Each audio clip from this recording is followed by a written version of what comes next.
안녕하세요, 조널마킹입니다.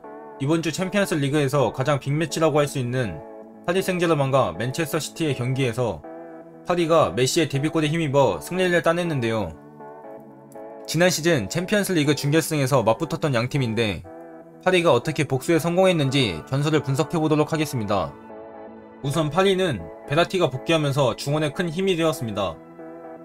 네이마르, 은바페, 메시 라인이 출격했고 베라티와 함께 에레라, 게이가 중원을 꾸렸습니다. 백포에는 멘데스, 킴펜베, 마르키뉴스, 하키미가 출전했고 골문은 돈나룸마가 지켰습니다.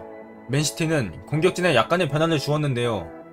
최전방의 스털링, 양 윙포워드의 그릴리시, 마데즈가 출전했고 중원은 지난 첼시전과 같이 데브라이너, 로드리, 실바가 출전했습니다. 백포에는 칸셀루, 라포르테, 디아스, 워커가 출전했고 골문은 에데르송이 지켰습니다. 파리는 베라티의 복귀가 컸는데요. 베라티는 역시 월드클래스의 미드필더가 맞았습니다.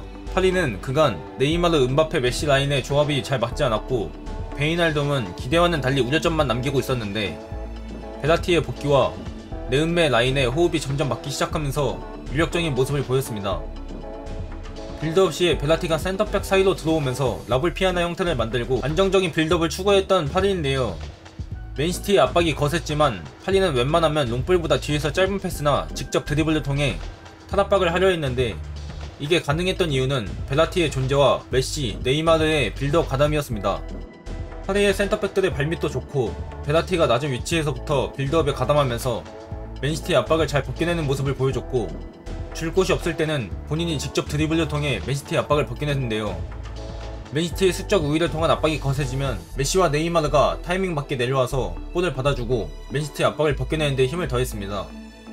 네이마르, 메시, 베라티의 드리블 시도 위치를 보면 전방에서 드리블 시도도 있지만 대체로 파리 지역이나 중앙 쪽에서 시도한 것을 알 수 있는데요. 또한 세 선수의 히트맵을 봐도 세 선수 모두 낮은 위치에서 빌드업에 큰 영향을 끼쳤다는 것을 알 수 있습니다. 베라티의 영향은 빌드업에 국한되지 않았습니다.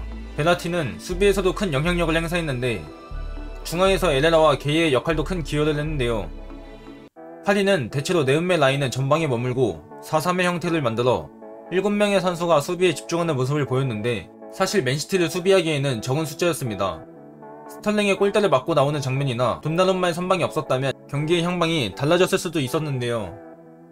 그럼에도 파리는 수비에서 놀라운 집중력을 보여줬습니다. 특히 중앙 미드필더 3명의 수비 가담이 엄청났는데요.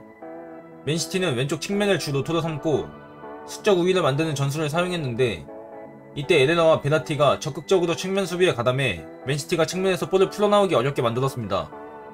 실로 맨시티의 공격 장면들을 보면 1대1에서 공을 오래 소유하고 있으면 파리의 미드필더들이 빠르게 붙어주면서 협력 수비를 해줬고 맨시티의 공격을 잘 막아냈습니다. 또한 오른쪽으로 전환했을 때는 게이의 베라티의 수비 가담이 돋보였고 베라티가 중앙에서 중심을 잡아주면서 좋은 경기력을 선보였습니다. 공격에서의 파리가 좋았던 건 공격진들의 역할 분담인데요. 네이마르는 메시, 은바페보다 낮은 위치에서 플레이하면서 중간다리 역할을 해줬는데 수비에도 가담하는 모습을 보여줬습니다. 은바페는 포처 역할보다 조력자 역할로 연계 플레이에 집중하는 모습을 보였고 메시는 전체적인 공격 조율과 피니쉬 역할을 해줬습니다. 사실 우리가 기대하는 이름값에 미치는 파괴력은 아니었지만 그간 리그에서 보였던 호흡보다는 많이 좋아진 모습을 보인 세 선수였습니다. 특히 메시와 은바페는 지속적인 스위칭을 보였는데 이게 효과적이었습니다. 두 번의 득점 모두 두 선수의 발끝에서 나왔는데요. 첫 번째 득점 장면을 보면 메시와 은바페가 스위칭하면서 은바페가 측면으로 잘 빠져 들어갔는데 이때 라포르테가 메시를 의식하면서 중앙으로 좁혔고 은바페에게 공간이 나면서 은바페가 올린 크로스가 득점으로 연결되었습니다. 두 번째 득점 장면은 바르셀로나 시절을 연상케 하는 메시의 전형적인 득점 패턴이 나왔습니다. 메시가 드리블을 통해 중앙으로 들어오자 은바페가 중앙에서 측면으로 빠지는 움직임을 보였고 메시가 은바페와 2대1 패스를 주고받은 후에 오른쪽 상단으로 꽂아 넣으면서 득점에 성공했습니다. 또한 파리는 수비 시에 적은 숫자로 수비하다 보니 아무래도 수비에서의 불안감이 생길 수밖에 없었고 네은메 라인의 파괴력도 사실 오늘 경기에서 메시가 데뷔골을 기록하긴 했다만 기대에는 미치지 않아 아직까지는 미완성이 됐다고 보입니다. 네은메 라인의 파괴력을 극대화하고 수비에서의 불안감을 해결하는 것이 포체티노의 숙제가 될 듯 싶습니다. 넘어가 맨시티의 이야기를 해보자면 맨시티 공격진들의 답답함에 대해 이야기 안 할 수가 없습니다. 우선 맨시티는 첼시전과 유사한 전술을 들고 나왔습니다. 왼쪽 측면을 주 루트로 삼고 수적 우위를 통해 왼쪽 측면을 허물거나 왼쪽 측면으로 수비를 몰아넣고 반대 측면으로 전환해 비어있는 오른쪽 측면을 활용하는 것인데 라인업에서 살짝 미스가 났다고 판단되는데요. 첼시전의 오른쪽 윙포워드에는 제주스가 출전했고 오늘 경기에서는 마레즈가 선발로 출전했는데 두 선수의 다른 점은 제주스는 정발이고 마레즈는 역발이라는 것입니다. 이게 왜 문제가 되냐면 오늘 맨시티의 측면 전환 속도가 늦었을 뿐더러 측면 전환 속도가 늦으면 오른쪽 윙포워드가 볼을 받았을 때 크로스를 올리거나 슈팅으로 연결하는 속도가 빨라야 하는데 마레즈는 그러지 못했습니다. 역발이기 때문인데요. 마레즈가 크로스를 올리거나 슈팅을 때리기 위해선 무조건 한번 접어야 하는데 이때 이미 템포가 한번 죽게 됩니다. 안 그래도 오늘 파리의 미드필더들의 수비 커버가 빨랐기 때문에 더더욱이 볼 처리가 빨라야 했는데요.